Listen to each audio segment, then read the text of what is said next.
وہ تبھی ہے جب آپ پراپر ٹائم پہ لیٹ جائیں گے. ایک پرسن کو پتہ ہے مجھے 1 گھنٹے بعد نیند آتی ہے, ہاں جی, لیٹنے کے بعد آپ کوئی بک ریڈنگ کر سکتے ہیں جو ہماری یہ ختم ہو چکی ہے.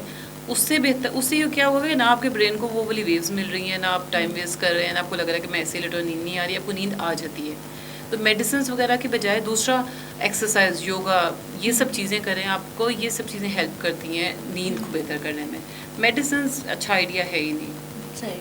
لیکن اکثر ہم ڈاکٹرس کے پاس جاتے ہیں, وہ سب سے پہلے یہی ریکمینڈ کرتے ہیں کہ آپ یہ ٹیبلیٹس دیں, اور اس ٹیبلیٹس کے بعد جو ان کے سائڈ افیکٹ آتے ہیں یا چھوڑتے ہیں, تو میں نے خود بھی دیکھا ہے اپنی لائف میں نا, تو عجیب سا ان کا بیہیویئر ہوتا ہے, جیسے وہ پہلے بیہیو کر رہے تھے اس سے زیادہ برا بیہیو کرتے ہیں, یا اس کا وہ ریئیکشن ہوتا ہے. کیا اس کو ہم کہتے ہیں نا وڈرال سمٹمس آتے ہیں. مطلب ایک چیز آپ لے رہے تھے تب تک ٹھیک تھا, جیسے ہی چھوڑا اس کے سمجھ لے کہ جیسے ہوتا ہے نہیں کہ کوئی کسی کو اگر اسموکنگ کی عادت ہے وہ چھڑوائیے تو پھر جو اس کا وڈرال سمٹم آتے ہیں. اس لیے میں نے کہا ایک ایسی چیز جو آپ کو پتا ہے کہ جیسے جب تک ہے تو آپ سو رہے ہیں, جیسے ہی چھوڑیں گے آپ کو اس کے سائڈ افیکٹ ہوں گے. چھوٹے چھوٹے بچوں میں سائڈ افیکٹ ہیں, مطلب وہ بچے. اور ویسے بائی دی وے ڈاکٹرز ہمیں ایون فیور کی دوائی بھی دیتے ہیں تو آپ دیکھیں کہ موسٹلی سو رہے ہوتے ہیں. ہاں بالکل ایسے ہی ہے, ہمیں لگتا ہے بہتر ہو رہے ہیں جبکہ ہم سو رہے ہوتے ہیں.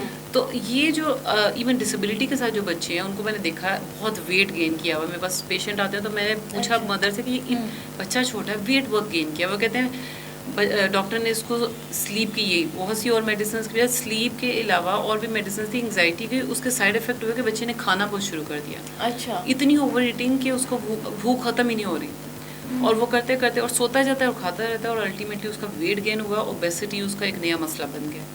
تو اس لیے میڈیسنس تو آپ دیکھیں یہ تو ایسے ہی ہے کہ آپ اپنا ٹیمپرری آپ کو لگے گا کہ میں بہتر ہو رہا ہوں, جبکہ وہ صرف ایک دھوکہ ہو نہیں رہا ہوتا. اس کا طریقہ وہی ہے کہ آپ ارلی ایز اے ایکسرسائز آپ جتنی باڈی, یہ نہیں کہ ہم کہتے ہیں کہ ہم سارے دن چلتے رہتے ہیں. اچھا یہ بھی لوگوں کے اندر ایک ہے, وہ کہتے ہیں سارے دن تو ہم چلتے رہتے ہیں, ہماری تو ہے ہی واک. یہ والی واک نہیں ہے آپ کی ہیلدی واک, جس میں صرف آپ بلکہ کوگنیٹیو ایبیلٹیز کا ڈائریکٹلی لنک ہے. آپ کے ہمارے جو پاؤں کے نیچے اگر آپ سرچ کریں نا پریشر پوائنٹس ہیں, ہاں جی, کون سا برین کو ریگولیٹ کرتا ہے, نیند کو ریگولیٹ کرتا ہے, کڈنیز کو, لیور کو, وہ صرف کیا کہ کہتے ہیں اگر آپ 40 منٹس برسک واک, نہیں تیز نہیں چلیں, ویسے ہی جسٹ واک کریں 40 منٹس کے لیے, تو آپ کی کوگنیٹیو ایبیلٹیز جس میں ڈیسیژن میکنگ ہے, جس میں سب چیزیں وہ امپروو ہوتی ہیں.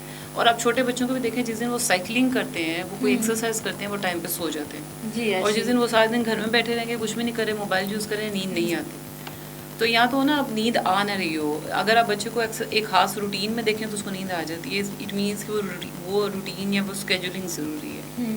تو میڈیسنس تو ناٹ ریکمینڈیڈ ان کیس کوئی بہت ہی اس طرح کی ضرورت ہو, اور کنسلٹیشن کے بغیر تو بالکل نہیں لینی چاہیے.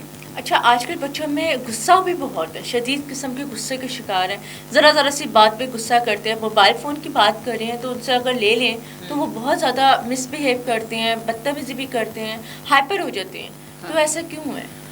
ایک تو وہی چیز جیسے میں نے کہا نا کہ وہ ایڈکشن ڈیفینیٹلی ایک چیز, excess and deficit of everything is bad. اس لیے کہتے ہیں نا کوئی بھی آپ زیادتی کریں گے یا بالکل ہی کمی کریں گے تو دونوں سچویشن میں پرابلم ہوگا. وہاں پہ یہ جو رول ماڈلنگ چل رہی ہے نا, کہ ایک بچہ بلکہ آپ کو آگے سے جواب دیتا ہے, آپ اس کو کسی چیز سے روکتے ہوئے کہتے ہیں کہ جب آپ یہ کر رہے تھے میں نے روکا, چاہے کوئی چھوٹا سا بچہ ہے.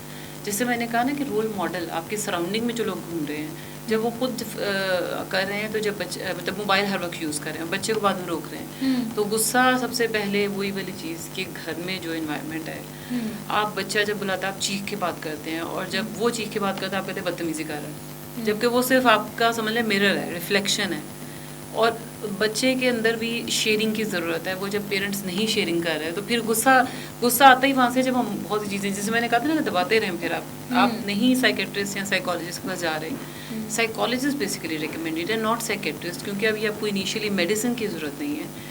سائیکالوجسٹ ہاں صرف کاؤنسلنگ اور آپ کی وہ شیئرنگ جو آپ اندر دبا رہے ہیں نا, وہ غصے کے تھرو پھر باہر نکلتا ہے. وہ آپ کی یا آپ کو بیمار کرنا شروع کر دیتا ہے فزیکلی, یا آپ کو غصہ یا اس طرح کی سب چیزیں. یہ ساری کہیں نہ کہیں ایک آپ سمجھ لیں کہ انگزائٹی کے اسی کی وجہ سے ہوتی ہے کہ آپ نے چیزیں اندر بس دباتے جا رہے ہیں, ریپریس کرتے جا رہے ہیں. پھر آپ کو بے چینی شروع ہوئی, پھر بے چینی بھی سالو نہیں ہو رہی, پھر وہ غصے کی طرف چلے گی, پھر ڈپریشن کی طرف چلے گی. مطلب ایک پوری سائیکل, ایک پوری چین ہے جو چلتی جا رہی ہے. اور وہ شروعات وہاں سے ہو رہی ہے کہ جہاں پہ ہم نے انیشیل سمٹمس میں جب ہمیں اریٹیبلٹی فیل ہو رہی ہے, روٹین خراب ہو رہی ہے, شیئرنگ کے لیے کوئی نہیں, وہاں نہیں پکڑا, اور پھر ہم عادت ڈیولپ کر لیتے ہیں کہ اچھا کوئی نہیں سن رہا تو چلو پھر میں بس موبائل پہ لگا رہتا ہوں اور ریلس دیکھتا رہتا ہوں. یہ وہ الٹیمیٹلی اس کا اینڈ پہ یہ ہوتا ہے کہ آپ وہ جب ایک اینڈ آتا ہے تو غصہ, تو غصہ بیسیکلی وہ ہے جو آپ ہیلدی طریقے سے کمیونیکیٹ نہیں کر رہے ہیں تو پھر اس طرف سے نکلتا ہے وہ. بہت شکریہ ڈاکٹر صاحبہ، آپ نے سب کچھ بتایا. اسی کے ساتھ مجھے دے اجازت، پھر ملاقات ہوگی آپ کے ساتھ اگلے پروگرام میں. تب تک اپنا اور اپنے پیار کو خیال رکھیں. اللہ حافظ.